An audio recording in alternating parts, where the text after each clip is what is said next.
Azimio la kwanza linahusu uhalali wa uchaguzi mkuu wa mwaka 2025.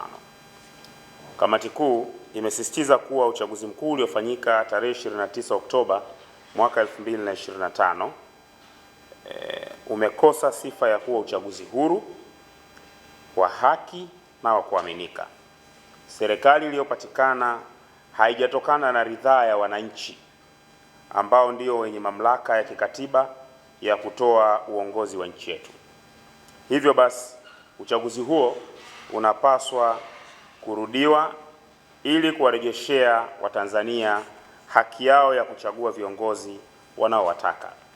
Nafahamu kirejea katiba zote, katiba ya Jamhuri ya Muungano wa Tanzania na katiba ya Zanzibar inaeleza wazi kwamba mamlaka yote ya kuweka viongozi katika nchi hii yapo kwa wananchi wa Jamhuri ya Muungano wa Tanzania, na sote tunafahamu nini kimetokea kwenye uchaguzi mkuu wa mwaka huu.